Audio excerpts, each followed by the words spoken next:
السلام عليكم ورحمة الله وبركاته. لو خطر ببالك إننا وصلنا أو هنوصل للكلمة الأخيرة في حل ألغاز الحضارات القديمة، فتسمح لي أقول لك إنك غلطان.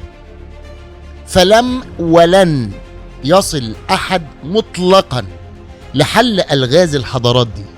الحضارات دي ما إلا رسل لكل البشرية، بتكلمنا كل يوم عن حال اتمتعت بأعلى درجات العلم والتكنولوجيا على الأرض، وإزاي بعد ما وصلوا للقمة المطلقة في كافة العلوم انهارت رأسا على عقب، وما بقاش منها إلا بعض الآثار. فإياك تغتر بقوتك، وافتكر دايما إنهم كانوا أشد منكم قوة.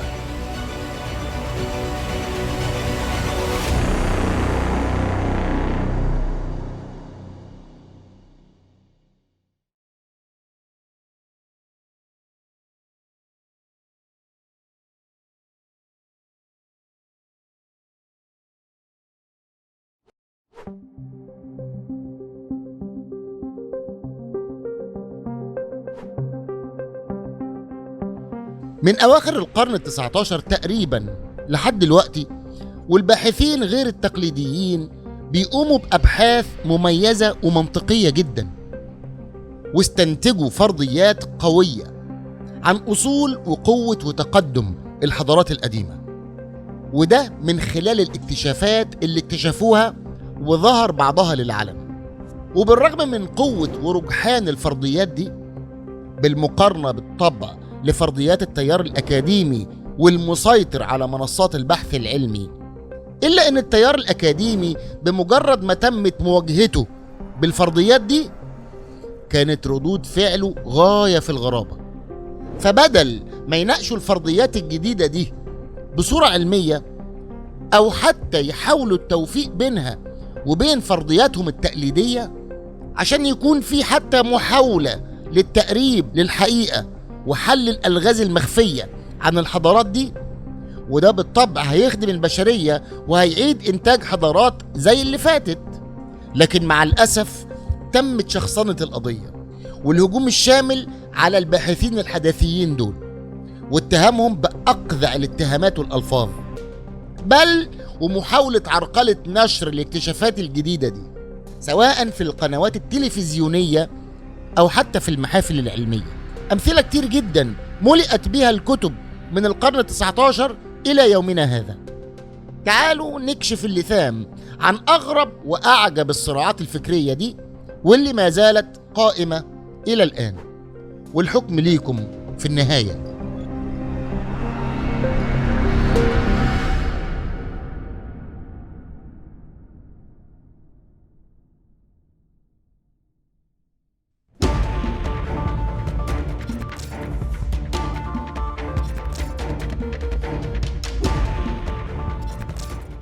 كان في إرهاصات في الأوساط العلمية بتشير إلى خطأ التيار الأكاديمي لتبنيه الداروينية كرؤية اعتمد عليها في كتابة التاريخ.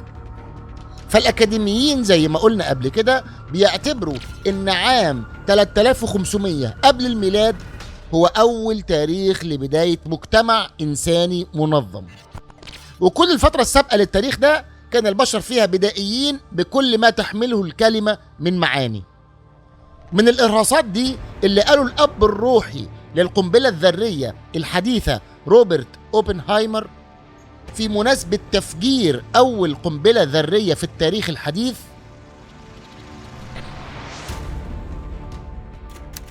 هذه ليست أول مرة يفجر فيها الإنسان جهازا نوويا.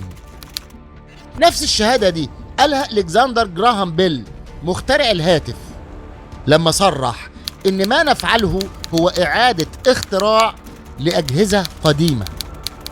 وكذلك العالم البريطاني فريدريك سودي، والحائز على جائزة نوبل في الفيزياء، لما قال إن القدماء لم يتوصلوا فقط إلى معارفنا الحالية، بل إلى قوة هائلة لا زلنا نجهلها إلى الآن. المشكلة إن لما ظهرت اكتشافات بتؤيد الكلام بتاع العلماء دول، كان المفترض ان التيار الاكاديمي يقابلها على الاقل بشيء من الاحترام والمناقشة والتحليل، حتى لو كانت النتيجة اننا نعيد كتابة اسطر التاريخ مرة تانية ونصحح الفرضيات اللي ممكن تكون خطأ.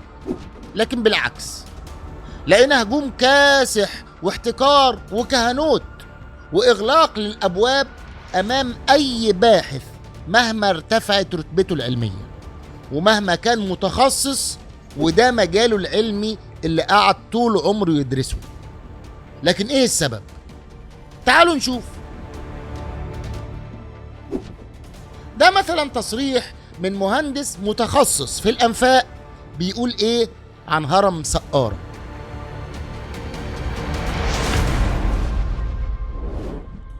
اولا الهرم حتتين، حته فوق سطح هذه الهضبه وبقيه الهرم تحت.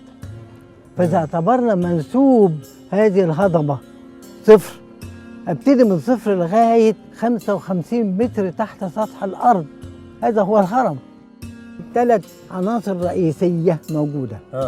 اول حاجه كان عامل مجموعه من الانفاق، مجموع طولها حوالي 6 كيلو متر، عاملها على 5 مستويات، وموصل بين كل مستوى بمستوى يا اما بوصله راسيه يا اما بسلم حجري. احنا لما كنا هنعمل الخط الثاني والثالث فوق بعضيهم عشان اوصل بينهم في المحطه، كل اللي احنا كنا بنعمله سلم كهربائي، هو عمله سلم حجري. انما الانجينيرنج كونسبت في حد ذاته ما اختلفش في عمليه الهرم وان احنا نعمل المستويات الهرميه الموجوده. ادي حاجه. الحاجه الثانيه اللي موجوده انه عمل غرفه للدفن وحط فيها تابوت. التابوت بيتكون من 32 قطعه من الجرانيت الاسواني. وزن التابوت ككل في حدود 175 طن. وده اتعمل بره ودخل جوه. شالوه ازاي؟ نزلوه تحت. شوف سيادتك بقيت حاطط ايه علامه استفهام. شالوه ونزلوه ازاي؟ الله، اذا الناس دي ونزلوه من الممرات دي يا دكتور؟ طبعا ده ما اتعملش تحت. وشوف عامل بئر الدفن بتاعه في طبقه من الطين. احنا يا مهندسين لما نيجي نبني عماره بنقول يا رب ما تطلعلناش الطبقه دي، لانها بيسموها طبقه ذات المشاكل. بسويلنج، انتفاشيه. هو عمل فيها شافط، عمل فيها بئر اللي احنا بنسميه البئر الجنائزي 7 متر في 7 متر بعمق 28 متر. وتحت الغرفه الجنائزيه الانفاق ماشيه اللي حط فيها بقى ايه؟ يقول لك توبيت الالاباستر بتاعت العيله بتاعت. عرفته كيف تم؟ بقول لحضرتك عشان اعمل الانفاق دي انا اصلا واخد الدكتوراه بتاعتي في الانفاق من امريكا. يعني راجل افهم الانفاق كويس قوي قوي قوي قوي. الانفاق ده اهي عشان اعملها لازم يحصل عندي في الموقع بتاعي 52 عمليه عشان اعمل خطه تنفيذيه. دلوقتي بيقول لك ايه؟ اعملها بالبرمافيرا، اعملها بالريفت، اعمل لها مش عارف ايه الكلام اللي احنا بنسمعه دلوقتي. انا حاولت اعملها بالبرمافيرا ما طلعتليش الاجابه، الخطه اللي انا اقدر استخدمها عشان اخلصه في ال 22 سنه اللي الاثريين بيقولوا اتبنى فيها الهرم. فده انت مشغل محاجر طرى، مشغل محاجر اسوان، وبتنقل من اسوان هتجيب على هنا تحت الهضبه دي 48 متر فوق سطح البحر على عند الوادي. فعشان تطلع الهضبه وترجع تنزل تحت على 50 متر تحت، يعني في داخل عمليات هندسيه متشابكه ومتزامنه، وده ما كانتش موجوده في خريطه التنفيذ. ما تخرش الميه مش هيتم هذا العمل. طب تصورك ايه؟ يعني انت كراجل مهندس كبير. انا بقول لك انا لم تكن هذه كما يقولون ان دي بدايه حضاره. لم تكن هذه كما يقولون ان دي بدايه حضاره. لا، ده حضاره امتزجت مع حضارات سابقه، وكان دي وهنا دي قمتها وانتهت. ده هذا الكلام يعني الواحد في حاجه مش مفهومه. في مش حاجة عارفين يوصل، العلم مش عارف يوصل لها. العلم مش عارف يوصل لها، لأن يعني فعلا يعني بالحضارة الحديثة مش عارفين نوصل لها. يبقى ما جيش أقول بقى إن الحضارة الحديثة هي الحضارة الكاملة المتكاملة الأخيرة في الكون ده كله. لا لا لا. يبقى ما جيش أقول بقى إن الحضارة الحديثة هي الحضارة الكاملة المتكاملة الأخيرة في الكون ده كله. لا لا لا. أنا غير مؤمن ممكن بهذا. تكون دي حضاره كانت اعظم بكتير أعظم جدا، قطعا بكتير. هي قطعا.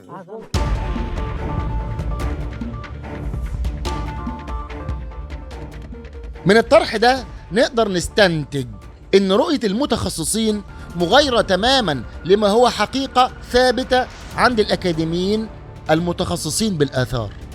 يعني موضوع هرم سقارة المدرج ده بدائي أو أول صورة لبناء الأهرام، فده أمر مردود عليه من المتخصصين. تعالوا نشوف بعض الأمثلة التانية وتعامل التيار الأكاديمي مع الباحثين الحداثيين دول، واللي ملهاش أي تبرير الصراحة.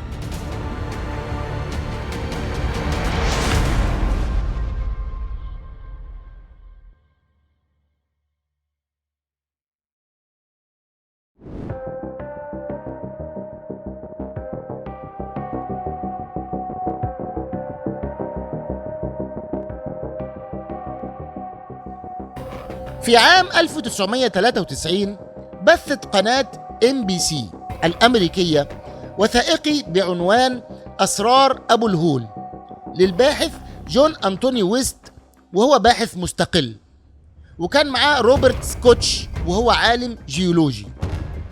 الوثائقي قدم مجموعة من الأدلة الجيولوجية الواضحة جدا واللي بتثبت حقيقة عمر بناء تمثال أبو الهول، واللي لا تقل بأي حال من الأحوال عن 9000 سنة. سافر ويست وسكوتش إلى مصر وأجروا أبحاث كتيرة هناك لحد ما تيقن سكوتش تماما من الحقيقة دي. وبمجرد ما اتذاع الوثائقي ده انهالت الانتقادات على الاتنين لحد ما وصل الأمر لاتهامهم بأنهم جهلة وعديم الإحساس. فانتقل الصراع من خانة البحث العلمي إلى خانة النزاع الشخصي.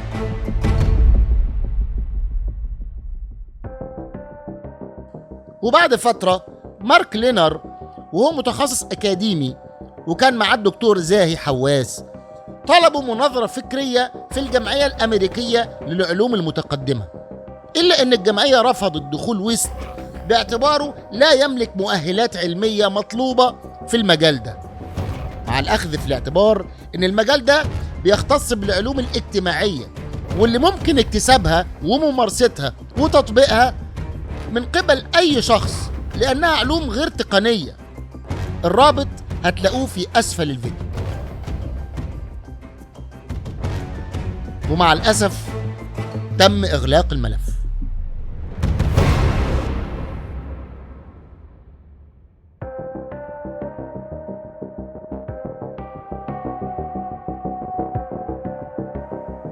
في عام 1966 انتشر ساعتها قضية سماها الباحثين أحجار آيكا. الموضوع ابتدى في بلد اسمها آيكا في بيرو، لما أهدى مزارع بسيط للدكتور خافير كابيرا حجر محفور عليه رسمة سمكة. ولما شافها كابيرا لقى إن السمكة المرسومة دي بترجع لزمن بعيد. اشترى كابيرا منه الحجر ده وقال له لو لقيت حجارة تانية من النوع ده يا ريت تجيبها لي. المزارع كان بيجمع الحجارة دي من مكان قريب من ضفة نهر بعد أحد الفيضانات. المزارع ابتدى يجيب له حجر بعد حجر بأشكال وأحجام مختلفة، وكانت في غاية العجب من ناحية النحت والتصميم والموضوعات المرسومة عليها. مثلا لقوا من الرسوم المرسومة عليها ناس بتعمل عملية جراحية في المخ، ومنها حجر لواحد بينظر في تلسكوب، ومنها خرايط لقارات قديمة ومفقودة، وغيرها كتير. بعد ما جمع البروفيسور حوالي 15,000 حجر من النوعية دي، اتجه ببعضها لأحد أروقة البحث العلمي في ألمانيا لتحديد تاريخها. مين سمع بالموضوع ده يا سيدي؟ قناة BBC. راحت أعلنت إنها هتعمل فيلم وثائقي لعرضه بخصوص الاكتشاف ده. أول ما نزلت الإعلانات يا مؤمن انهال الهجوم على القناة وعلى البروفيسور والمزارع، وانتقدوا حكومة بيرو لعدم فرضها للقوانين اللي بتسيطر على الأبحاث الاكتشافية والأثرية. ومن هنا بدأ الضغط.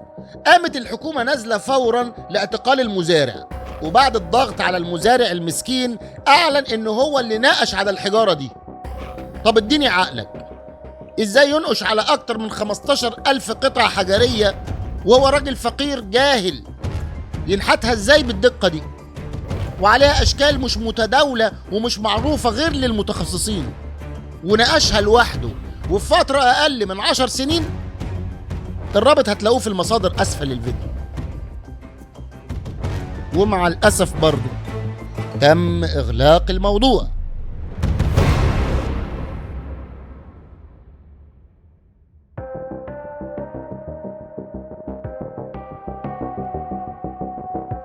في سنة 1996 بثت قناة MBC الأمريكية فيلم وثائقي بعنوان الأصول الغامضة للإنسان. اعتمد الوثائقي على كتاب للباحث مايكل كريمو، واللي عنوانه علم الآثار المحظور. الكتاب كان فيه مجموعة من الحقائق الهامة جدا. عملت القناة لقاءات مع بعض الباحثين المحترفين، وقابل الجمهور الوثائقي ده بالإعجاب الرهيب، وطالبوا بإعادة بثه مرة تانية. وبالطبع كان الوثائقي بيتبنى فكرة مغايرة للخط الزمني المعتمد أكاديميا.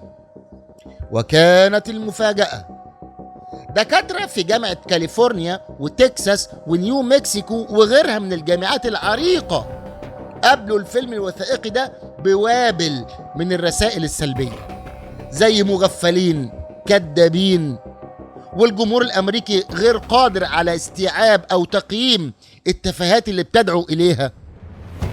كانت إحدى الرسائل من أحد الأكاديميين دول بتقول: وجب حجبكم وتحريم برنامجكم عن الأثير.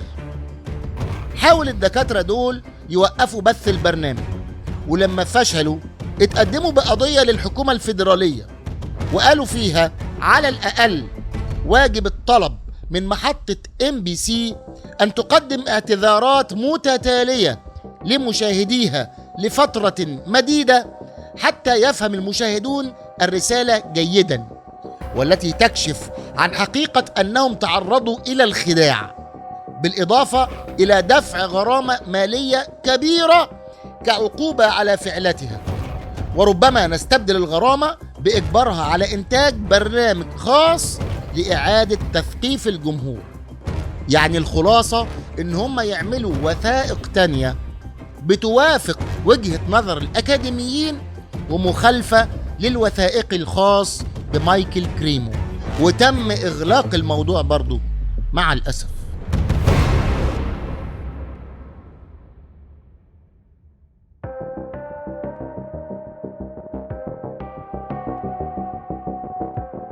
في عام 1994 نشر المهندس روبرت بوفال الكتاب الأكثر مبيعاً وقتها، وهو لغز الجبار، بالإضافة لفيلم وثائقي نشرته هيئة الإذاعة البريطانية بعنوان الهرم الأكبر بوابة إلى النجوم.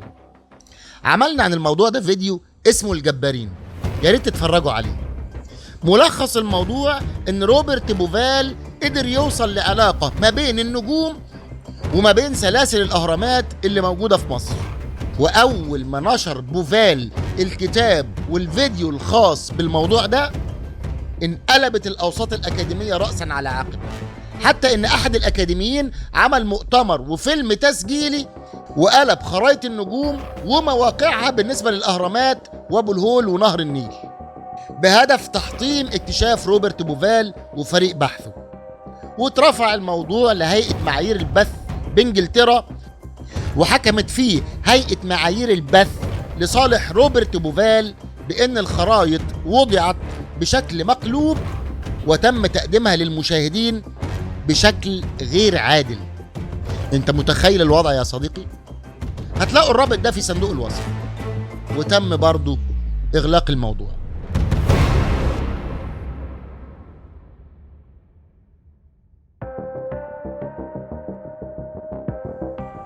وجد الباحثين في أحد الكهوف في استراليا نقوش تصويرية باللغة الهيروغليفية المصرية في مدينة نيو ساوث ويلز شمال سيدني.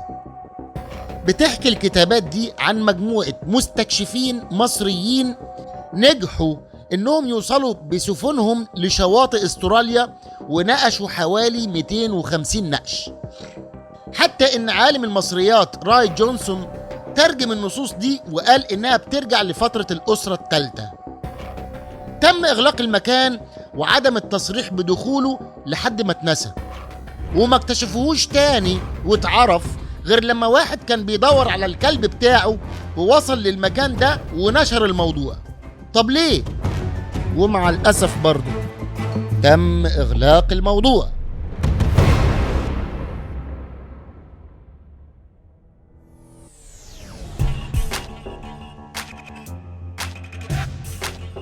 دي بعض الصراعات والنزاعات اللي كانت بين فريق الأكاديميين من جانب وفريق الباحثين المستقلين من جانب تاني، بدون أدنى زيادة أو نقصان عن الواقع. والسؤال المحير، ليه مش بيتم مناقشة آراء الباحثين دول والرد عليها؟ وليه دايما بيتم شخصنة الفرضيات اللي بيفترضوها الباحثين دول؟